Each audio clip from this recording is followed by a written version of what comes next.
Hello, welcome to Club Book with Daniel H. Wilson. My name is Naomi Kritzer. I'm a science fiction writer from St. Paul, Minnesota. And before I introduce tonight's guest properly, allow me a moment to tell you a bit more about the unique series that is bringing him to us. Club Book is a program of MELSA, the Metropolitan Library Service Agency, made possible through Minnesota's Arts and Cultural Heritage Fund and coordinated by Library Strategies, part of the Friends of the St. Paul Public Library. Ramsey County Library is the co-organizer of this evening's talk. Thanks also to partnering bookseller Red Balloon Bookshop. A purchase link to Hole in the Sky will be available in the comments section of this live stream feed. Have it shipped, pick it up at their lovely store in St. Paul, or have them delivered personally to your door if you're close to the area.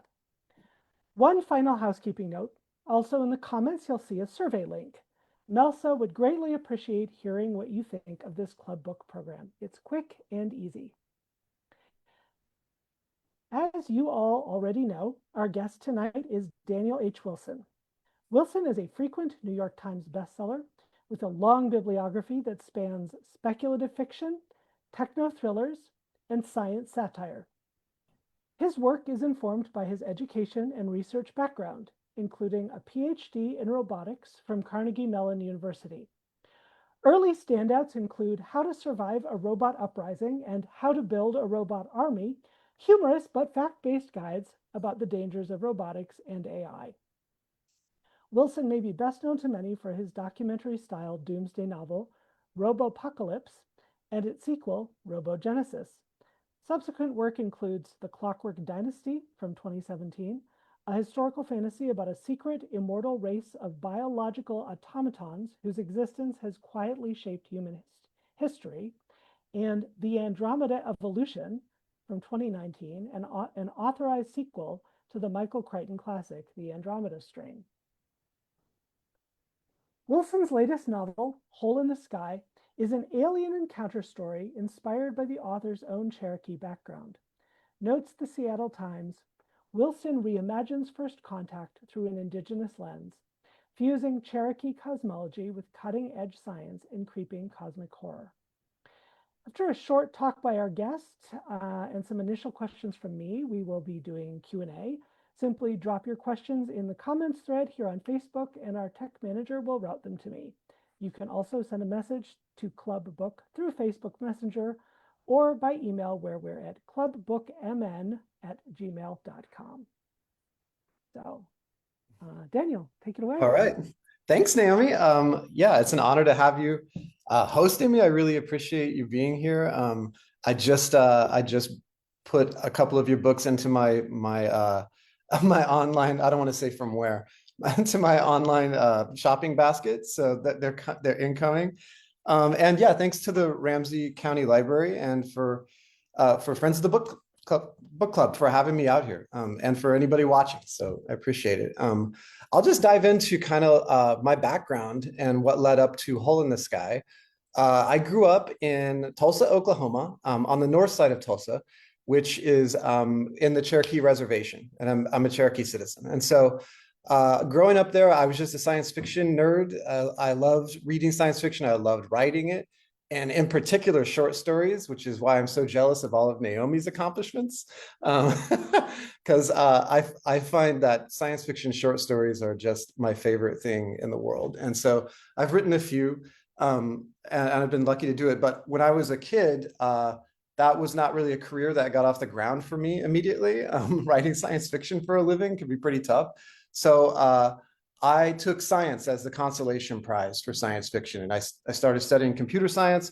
And this was a long time ago, 'cause I'm old. And so back then, robotics and artificial intelligence were really brand new. And in fact, most departments at universities didn't have a robotics department. It wasn't even that far along. They would call it something else, you know. That's what I liked about Carnegie Mellon, is they actually had a robotics department, which was exciting to me. So yeah, I studied a bunch of science because I wasn't able to write science fiction. And what I found was, after I had written a bunch of, after I had gotten a bunch of letters after my name, then suddenly people wanted to read my science fiction. And so I completely wasted that PhD, and I never got a job. And I've been very lucky to just have been writing for the last 20 years or so. And so with Hole in the Sky, for this novel, what I was really interested in doing was going back to where I'm from. I have a lot of, over the years, I've written a lot of native stuff and a lot of robotics. Those are the two things I know a lot about and that I love.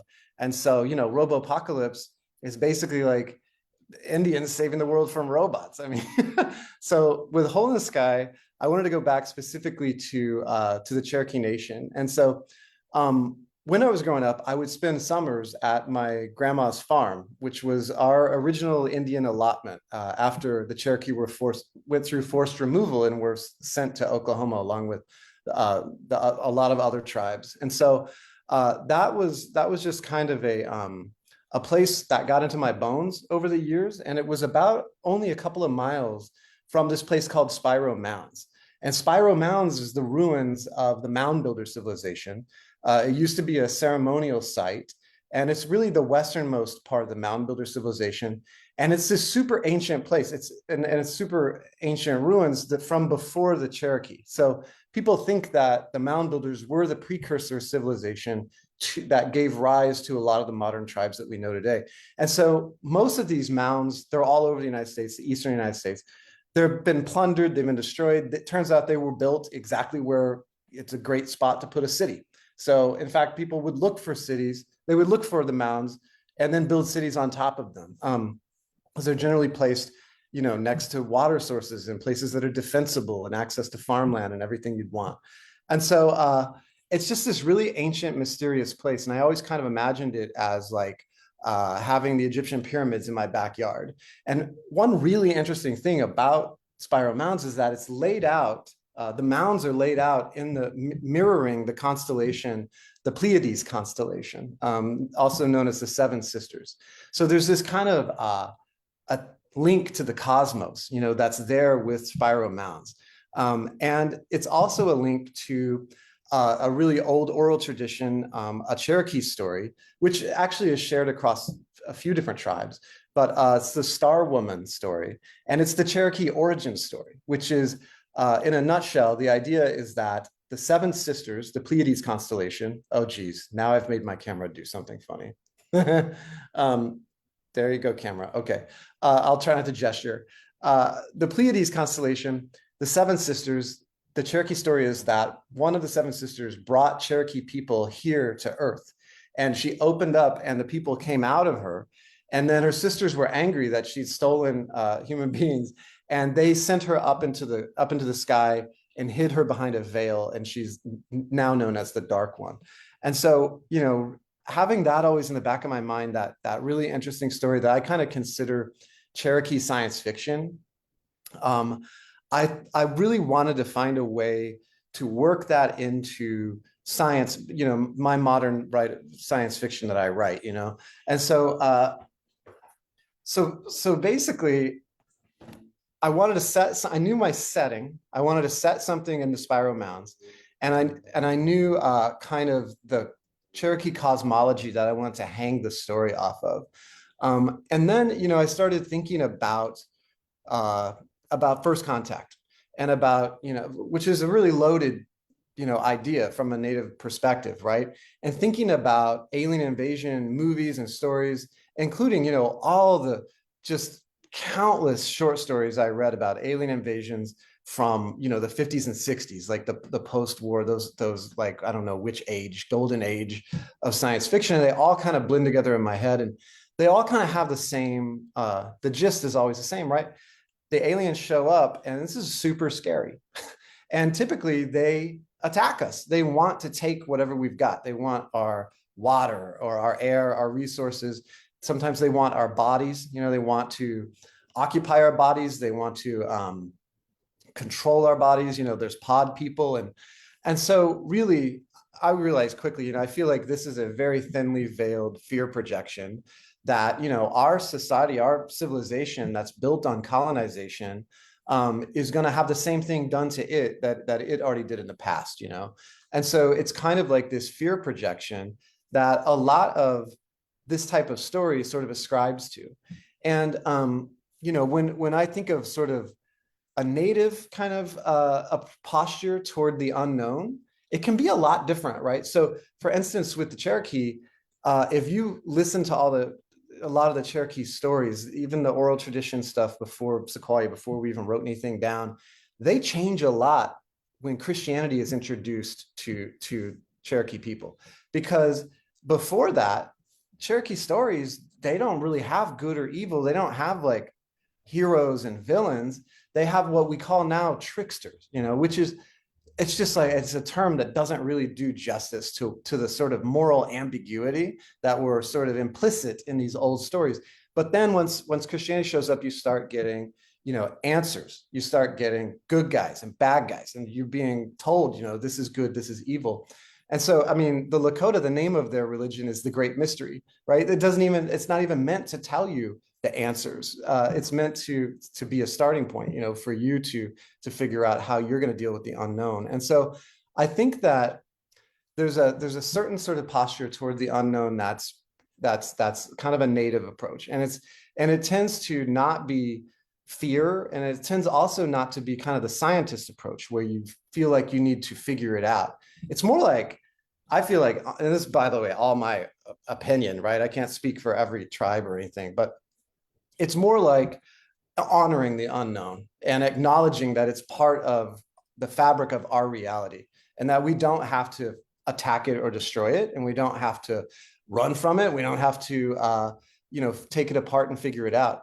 And so that's really one perspective of one of the characters in Hole in the Sky.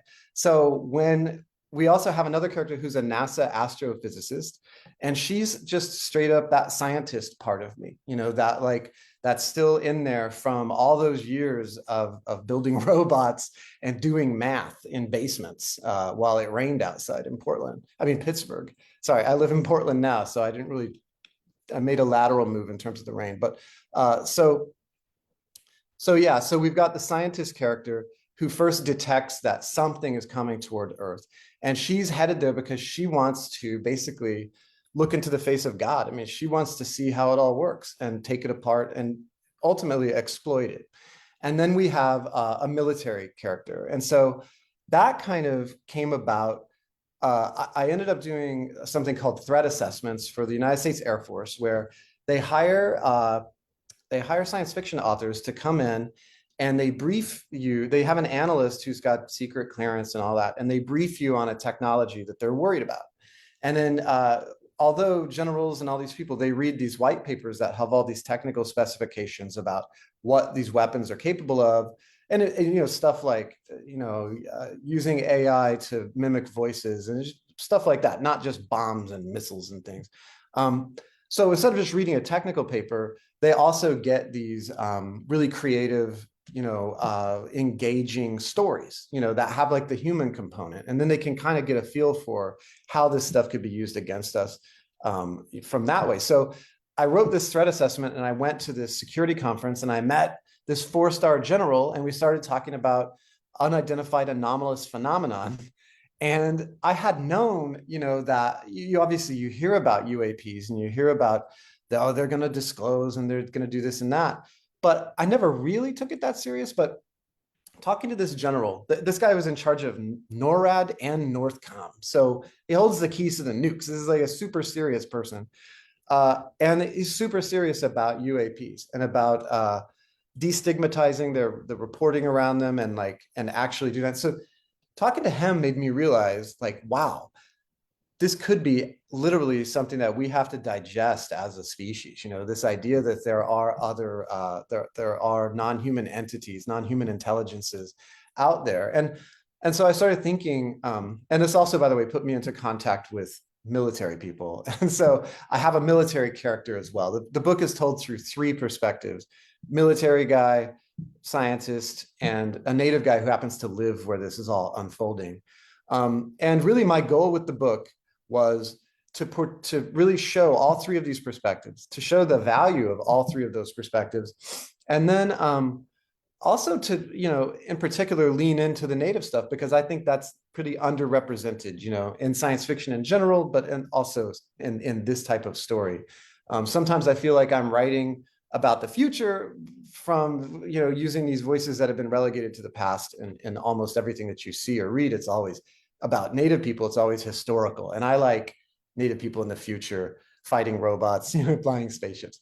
So that was my goal, was to explore the first contact scenario from those three different perspectives, and then to really turn all of the stereotypical stuff on its side, and get a new take on this. And so that's all I will say. I hope that made sense, and I'm looking forward to taking questions and talking to Naomi. So let's do it. So yeah, one of the questions I had as I was reading this, I actually thought you had four viewpoints because there's Oh, also I a man do. downstairs. I don't know if you if you don't Yeah, consider him. that was just me playing around with retro causality and quantum Yeah, quantum stuff. But yeah, that's true. There's the fourth character. yeah. One of the questions I wondered about, just reading this as a writer, is the process of writing this with the four viewpoints. Because there's four viewpoints, it's very fast moving, and like the timing is very precise. Like, this is like exactly when things are happening.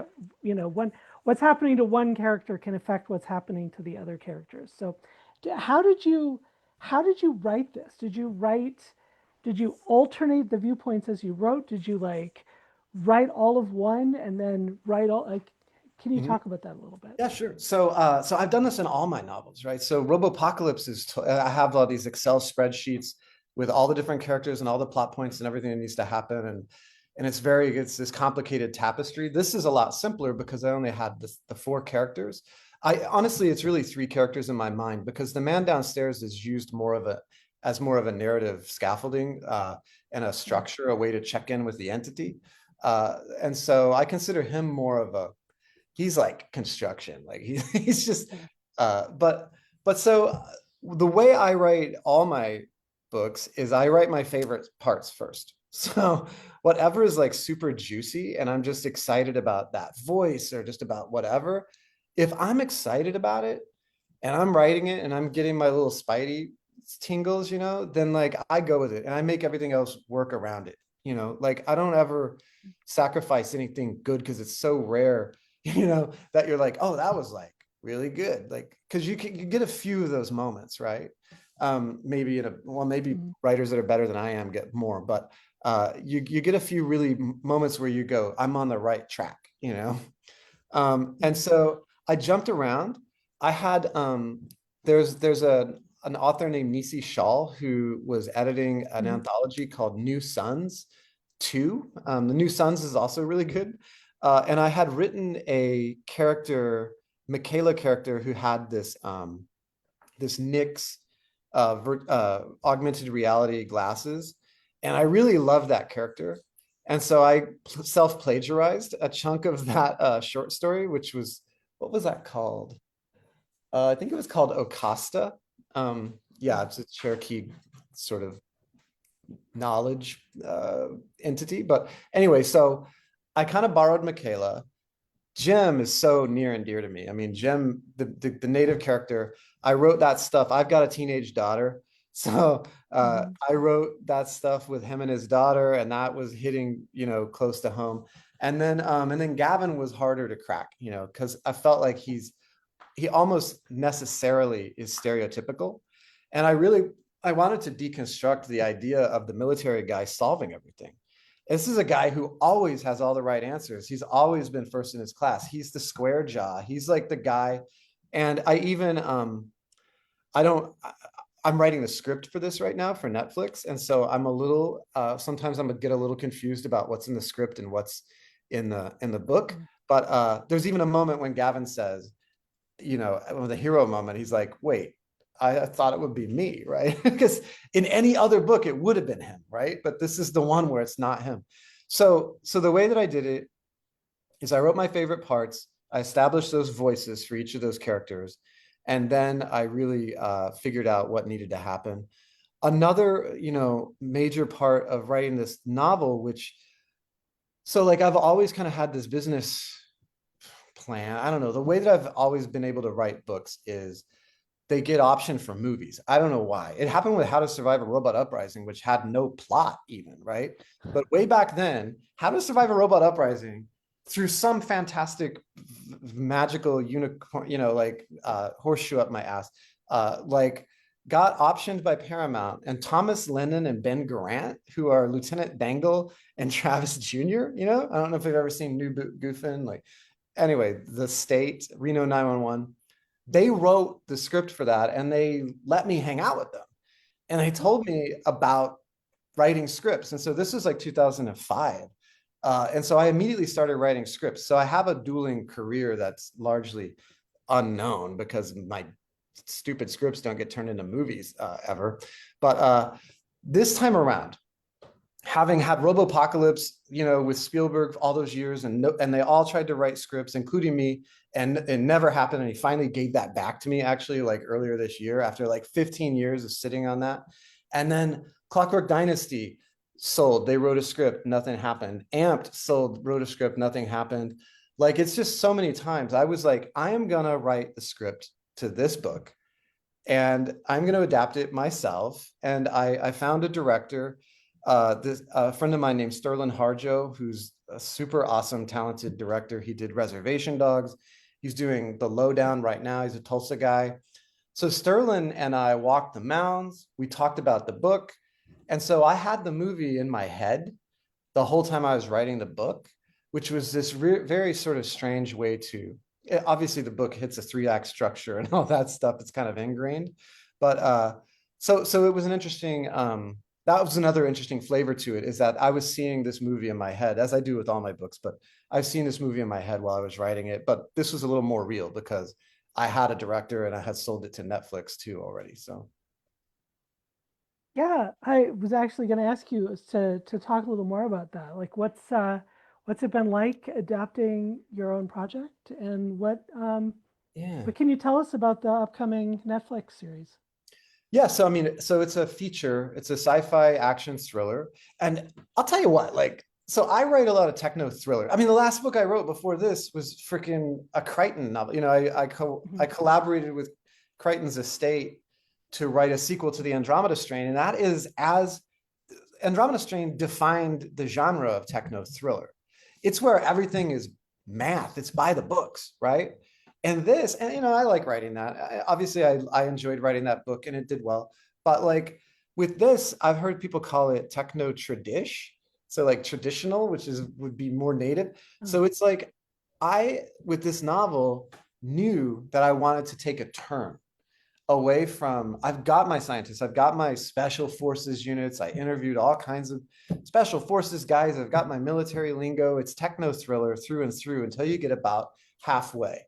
And then it starts to get more of this native ideologies, kind of get mythologies getting melded into it. And I think to some readers that seems a little woo-woo. And certainly this was the major note from Netflix, was it needs to be more concrete, no dreaming, right? And so there's all this work that I've done for the script, the adaptation, where I've made a lot of the stuff that's happening in the book, where you're just in the character's head, so it's much easier to understand what's happening. I've given it all a physical incarnation, so that it's so that you can see it on screen better. And so that this movie, we were initially thinking of it as like Stalker, like oh gosh, I can't even pronounce the name. Tchaikovsky. I'm gonna make Tchaikovsky? Yeah, and that movie is like dreamy and it's avant-garde. I don't know, but it's also, it isn't like a thriller, right? It isn't like gonna grab you by the throat. And that's what Netflix wants. And so for me, it's been, also streamlining, because there's just too many moving parts in the book for that to make it to the screen. But really, I mean, the main thing that's important to me is the Jim and Tawny relationship. And that's the heart of the book. And that's what Sterling is interested in. I mean, dude, he's just so good at portraying native life in Tulsa. It's so real. And it's so much fun, especially if you live in Tulsa, to watch his stuff, because I mean, they've got what, Tulsa King. I think they shoot that in Atlanta. Mm. Stallone or whatever. By the way, in Tulsa King, Sylvester Stallone would have been shot in the face by an old woman within 10 minutes of getting to town. There is no way that guy would show up and do whatever's happened in that series. But yeah, Sterling is like truly, truly Tulsan and truly reps, where I'm from, and I love it. And so making sure that that's the heart of this film has been key to the adaptation. Yeah. How's the book been received in Oklahoma? Because I really don't think there's not a lot of stuff that I can think of that's set in Oklahoma, Yeah, let alone Tulsa specifically. yeah. Um, Um, Dude, it was great. I went out and I gave a talk. I went to the University of Tulsa for my undergrad, and it was like a mhm. bicycle ride from my house. I went out, I met the president of the university. My dad came for the free buffet. We my dad still lives in the same house where I grew up in North Tulsa. And so I went out there and gave a big talk when the book came out. And I went out to Tahlequah, the capital of the Cherokee Nation. I went to the Cherokee Casino and gave a talk. So I was in the Cherokee Phoenix, the newspaper. So I've had like a ton of support from the tribe, which is awesome. And I really appreciate that. And there is a thing, kind of with native writing where just being a writer and writing native stuff where you're worried that it's going to seem like you're trying to speak for other people, or that you're not Indian enough, or like, oh man, everybody worries about that. It's so funny. Dudes with braids and like, they're like, I'm not Indian enough. And I'm like, Mhm. dude. So there's always that. But like what I've kind of leaned into, I love that the tribe supports me. By the way, Cherokee Film has a whole film studio out in Owasso, Oklahoma, northeast of Tulsa. And so, they're wanting to shoot the movie out there. So, Mm. I mean, I don't know. That's all up to Netflix. And by the way, I write the movie. Netflix determines if they're going to make the movie. So, fingers crossed, right? I would love to see that. But just a lot of support, and it's been really great. Yeah. So, one of the other questions I wondered about as I was reading it was your like if uh, if you felt like the book was in conversation with any other books, like what are your influences as a writer when you're like thinking about? And you talked a little about sort of golden age era first Mhm. contact novels. I've actually heard people Yeah. say that all first contact. This is, I mean, is a grand sweeping statement that all first contact novels are an attempt to redo the contact between Europe and indigenous Americans in one way or another. And then, but it's definitely, I think you're absolutely correct that there's like a lot of the alien invasion stories are fear that something will happen to us that, Yeah. is what we did to, um, Well, the yeah, other that's people our living most out there. recent sort of example, right? Uh, Yeah. I think I mean, I always think science fiction reflects the times, Oh, yeah. what's going on. I also, one of my early nonfiction books was "Where's My Jetpack?" Where's my jetpack? And part of that was examining all of the crazy utopian predictions that came out of the 50s and 60s when we still trusted corporations, when we still trusted government and scientists and all that. And it's like now you don't see like those rosy predictions because the times they've changed. In terms of my influences, what I loved about science fiction short stories is when they were built like mousetraps, when they would go dut, dut, dut, dut, dut, dut, and they snap. Oh, I did it again. I got my camera doing when they snap shut and leave you with a feeling, So, I mean, one example I think a lot of people would know is the 9 billion names of God, right? You get to the very last sentence and you're just like, what? And like, I love that. But also stuff like Flowers for Algernon, made me cry. It was one of the first books where the red fern grows. By the way, I'm a very emotional reader and movie watcher. So I watch it for the emotion. I'm not afraid to burst into tears. And in fact, that's my goal, is to have that emotional heart. So when I was younger, I would say, obviously, I read Bradbury and Dick and Arthur C. Clarke and Asimov and like all those heavyweights or whatever, Vonnegut. But what I found was I wished I could write like Bradbury, and have like zero scientific merit, but just the most beautiful thing you ever read. You want to go there and you're like, why is this guy even writing science fiction? But I always felt back then that I was more of a Clarke, where I have a really good idea and I can't, and there's no flowery prose, right? Mhm.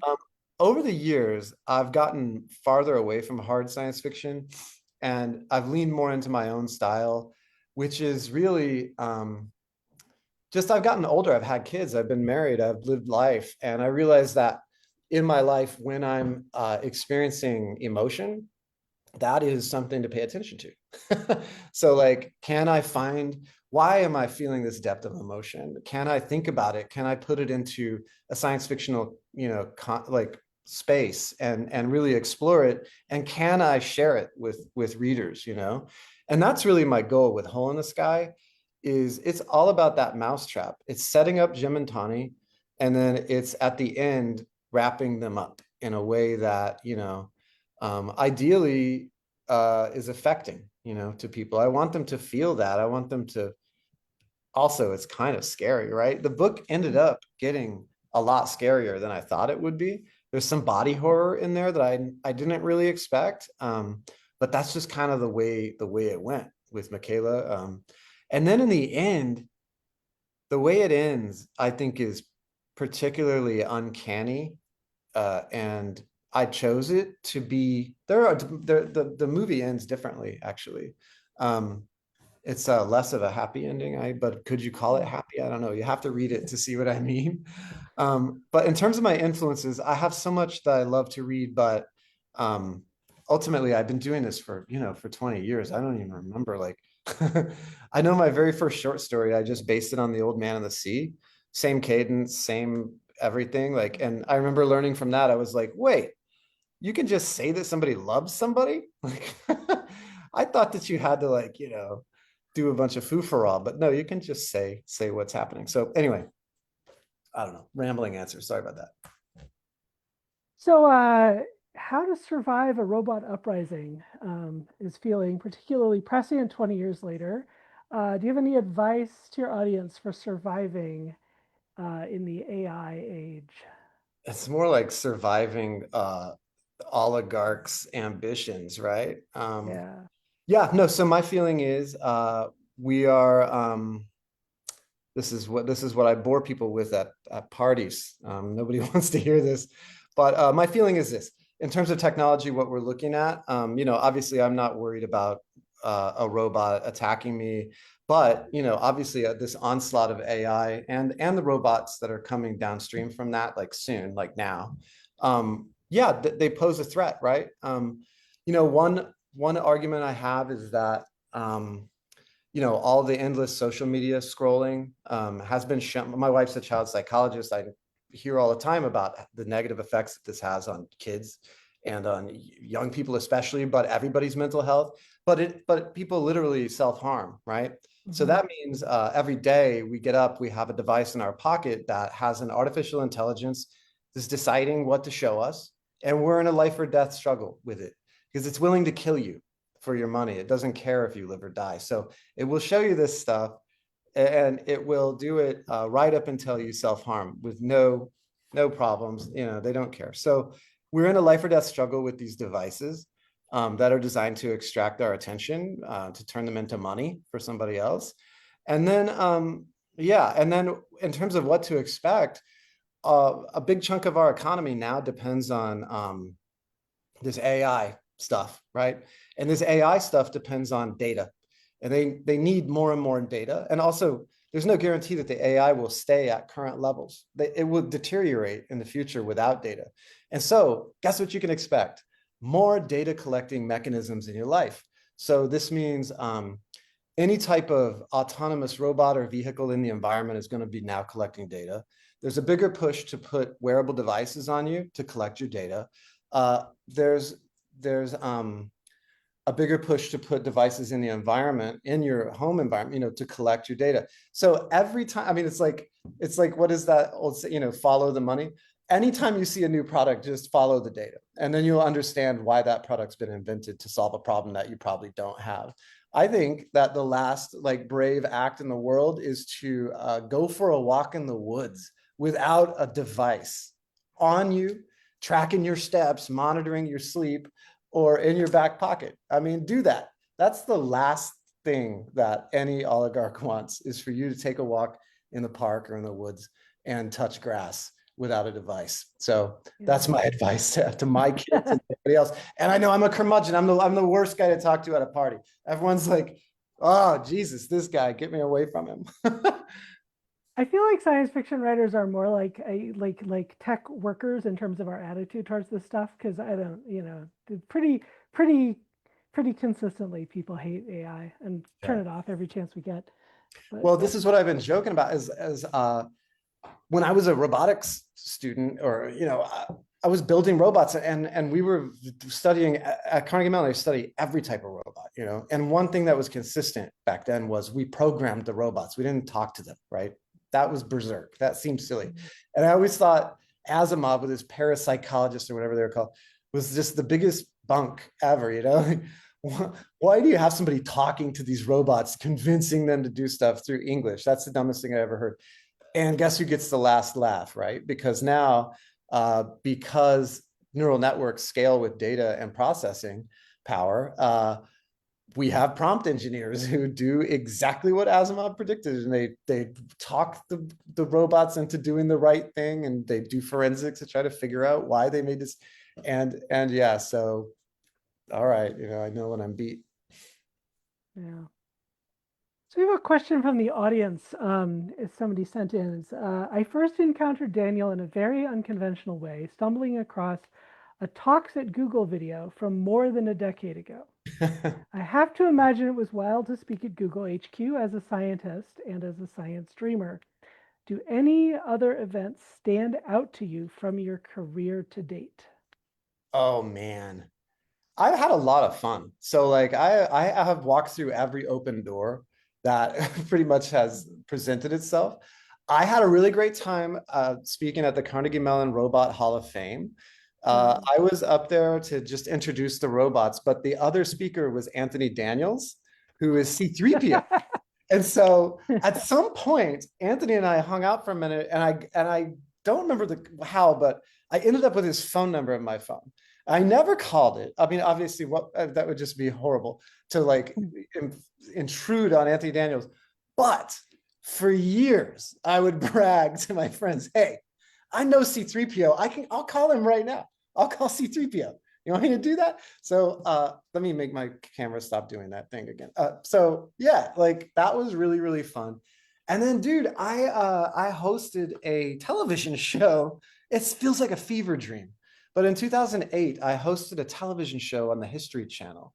And we did 10 episodes. And for 9 months or something, I was flying all over the place to shoot these crazy episodes. So sometimes I'll be like, was that a dream? I interviewed Ghostface Killah in Mexico City about at a sneakerhead convention. And I parachuted, I forged a sword. I mean, I don't know. I raced go-karts in Florida. It was the craziest thing. I was just doing all these super random things. And that was a pretty big hoot. I can't watch, it was called The Works. I can't watch it because it's so horribly embarrassing now. And I showed it to my kids, and they were like, they didn't even recognize that it was me. I was like, "Hey, I want you guys to watch a little clip of something. It's called The Works on the History Channel." And they're like, "Okay, who's that dork?" And I'm like, "That's your old man. What the heck?" So anyway, it's been a minute, I guess, since I did that. But I've had a lot of fun. I got to write comic books for DC Comics for a couple of years. I did the Earth 2 series, Earth 2 Society and Earth 2 World's End, and writing movies, and just, I've just had a good time doing a lot of different things. I feel like I probably could have just written 10 sequels to Robopocalypse, and that would have been one version in my career. But instead, I've just kind of, I've been all over the place having a good time. I was curious about the threat assessment project you talked about, where Yeah. you got to hear about something people were concerned about, and then write a story expanding on like what could happen. I'm just curious, was the story classified? Are you allowed to tell us about what they had you write about, and like what sorts of extrapolations you came up with? I don't think it was. I don't think it was classified. I think some of them could be depending on how sensitive the tech is or whatever. But I gotta figure you'd know if it was. yeah, that's true. There were no protocols or anything. No, Okay. it was really more like getting every detail right about uniforms, titles, where people work. Mine involved China Okay. and Taiwan, and so yeah, but um, but there's a company called Useful Fiction, which is run by Peter Singer and August Cole, I think. Sorry, I was checking out the book they co-wrote together on my bookshelf over there. But yeah, they connect authors to the military for that kind of stuff, and then they also, I think, put together anthologies of some of those stories. Okay. They tend to be pretty hard sci-fi, right? Because they're Hmm. pretty technical. They're supposed to be. Another component of that is they're trying the Air Force is trying to train their own recruits to write science fiction. So yeah, I taught a class where, or I participated in teaching a class on Zoom where there's a whole room full of like uniformed United States Air Force like cadets or whatever they are. And they're all like at desks with papers and pencil. And they're like writing science fiction for the US of A. So they're trying to get them trained up so they can do it in-house. They don't want to bring us. Sure. And dude, that was totally like at the security conference I went to. It was wild because we've all been to cons, and we've all been to science fiction and fantasy conventions, and then also Mhm. the bigger ones, and it's people walking and academic conferences obviously, and then like everybody's walking around with the little name tags and the lanyards, and everybody's visiting, and oh, you wrote that paper, blah blah blah, and this was the same, except it was like green berets and fighter pilots and like generals and congress people, and they all had bodyguards, so like guys walking around with like suits and the ear thing. And so while I was there, I was basically persona non grata. Like as soon as they'd find out that they say, what do you do? And I'd be like, I'm a science fiction author. And they're like, oh, just walk away. Like you don't belong. Like you cannot possibly be useful to me in any way. Bye. So it was an interesting, super interesting experience. Also just, you go to an academic conference and there's a certain language depending on what everybody's there to study. And they all speak it, and like with robotics, I knew the language for a while, right? I was fluent. And then you go to this thing and they have their same language, and it's stuff like survivability and lethality. And like you're slowly going like, they're talking about killing people, aren't they? It's sort of like it's clinical the way they're describing it. And it's actually comforting in a way because you're like, these people have it together. I'm glad that they're here, I guess. But like, then it's also kind of horrific and a little bit scary, right? You're like, wow, it's so dispassionate the way they're talking about killing people and protecting people and stuff. So yeah, that the threat assessment thing, it's a fun gig. But yeah, definitely a whole different world. Yeah.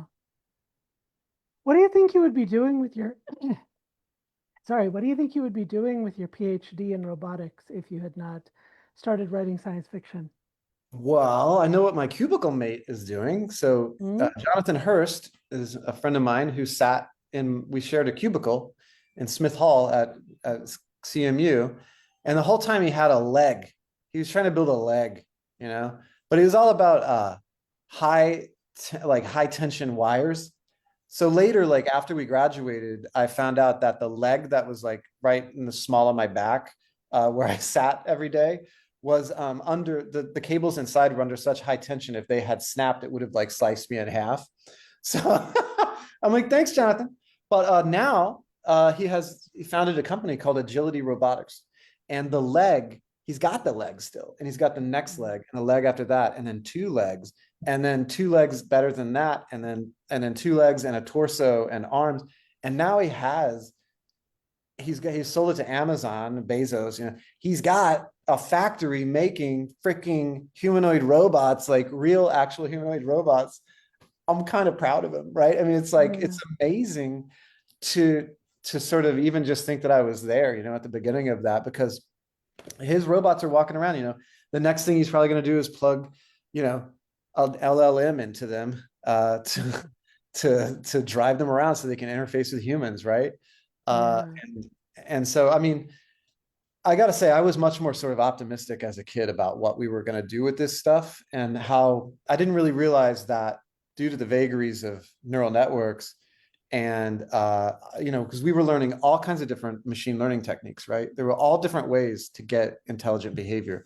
This one happened to scale, and it happened to scale just for a few people who have all the data and all the processing power. And so the way LLMs unfolded, the way the math worked, is it's all going to be concentrated in just a few people's hands, and these people are very divorced from reality and not necessarily moral. And so it's turned very dystopic, in my mind. It's going to turn more dystopic, but we'll see. I also write dystopic science fiction for a living, so I could say yeah. But yeah, so look, I don't know what I would have been doing. I did assistive intelligent environments. So I all the women in my family in Oklahoma, all of them were nurses. My grandma, my mom, my aunts. I built a system that would model behavior and help people age in place in their homes, by monitoring whenever they're losing their activities of daily living, when those things start to fade away. It's exactly what my mom did as a case manager. She would visit elderly folks in rural Oklahoma and assess their activities of daily living and determine if they needed support to help them continue to age in place. And so I would probably have some kind of, multi-billion-dollar corporation doing that, and I probably wouldn't have seen my kids in the last 15 years. Yeah. So you mentioned early on, when we were talking about your process, you mentioned that you wrote the parts. You started with the stuff you were most excited about. You wrote your favorite parts first. What did you write last? Well, the fiddly bits, the snap, the mousetrap, So I fiddled with the ending, right? And then also it's a little bit about cutting, my editor and I have my editor at Doubleday. I've had the same editor since Robopocalypse for all these books except the Crichton book. For the Crichton book, I had Crichton's editor, which was interesting. Yeah, big shoes to fill, I guess. But so he and I kind of we have a shorthand. We speak each other's language at this point, and so his edits are usually pretty light, and they're usually structural, and it's usually like, Daniel, use your own, use your own judgment, but this whole area is too slow, and we need to get here quicker, and then this, you need to slow down because it doesn't make any sense, So that those are the kind of edits I get back. And then, I dive in, and a lot of times when my initial reaction to, I don't know how you are with edits, but like someone will tell me, this is too slow. And I'm like, you're not getting it, Exactly my reaction. I always put my editorial letter in a box for like 2 weeks. Exactly, right? So here's what I do is I've also been married for almost this whole time since I've been writing. And we met in grad school. And my wife is very smart, and she's always my first line, and she's not into science fiction at all, too. I find this is key. So she reads it as a civilian and or a tourist maybe. And she'll call me out. She'll be like, that's slow. And then I will get very defensive. I'll leave the room. I'll huff and chuff and puff. And then I'll come back to it. And then I'll say, you're wrong. You don't know what you're talking about. And every time, that's exactly what Jason, my editor, comes back with. And so once it's that 1-2 punch, I'm like, okay, all right, maybe I'm not the genius I think I am. Maybe I need to listen a little bit. But what's funny is, with novels, I can do whatever I want, right? I could ignore all that advice. It's all great advice. It all makes it better. I love all my friends and family and editors and agents, anybody that'll read it and give me advice. I love that. But at the end of the day, I feel like I really am unfettered. But man, when I turn around to write a screenplay, oh, I got to do everything they say. It's like you got to you got to have like your act turns on the exact page, right? There's no screwing around. There's no deviation. It's Netflix, but it's also any studio. They have like stipulations. It's a totally different type of collaborative situation. And so thank God for novels and short stories. Yeah. So I think we got time for one final question. Robopocalypse got a sequel. Have you considered writing a sequel to Hole in the Sky? Yeah, I haven't even thought about it. I mean, part of it, look, it's the business of what I do. So like every time I write a novel, I try to get those rights optioned by a studio. And at this point, I've been doing it for 20 years. I have like established, I have agents and managers and all this. And so they're usually successful, right? And so because I feel like with writing novels, I get less and less money, like it can go up and down, but it's trended down over the years. And so at this point, I sell a novel and I got to sell that option too. Together, that's like enough money to make this make sense. If I write a sequel to a novel, those rights are worthless because those rights sit there waiting in line for whoever owns the rights to the original novel. So like I mean, it's awful, but I write for money. I got 3 kids. Like I've been doing this for a long time. And that's my model for how I do it. Like if I sit here and write sequels, it's not going to do me any good. So I jump off to the next idea. That's what I have. I kind of have to do it. I would love to be in a situation where I write a ton of sequels because if I wrote Dungeon Crawler Carl, yeah, I'd be on the 10th book. Absolutely. But that just isn't quite how it's worked out for me. So I've gotten to where I wrap up the books, these days. I used to leave them open-ended a little in case I would write a sequel, but it's not the case. Somebody has a quick follow-up question about how options work. Is it a payment up front with further remuneration if it actually gets made, or more like a one and done financial transaction? Yeah. So what happens is when you write something, you create intellectual property. And whenever you sign a publishing contract, you sell some of that intellectual property to a publishing house so that they can package it as a book, right? And then you give them whatever rights around the world. There's all kinds of different things.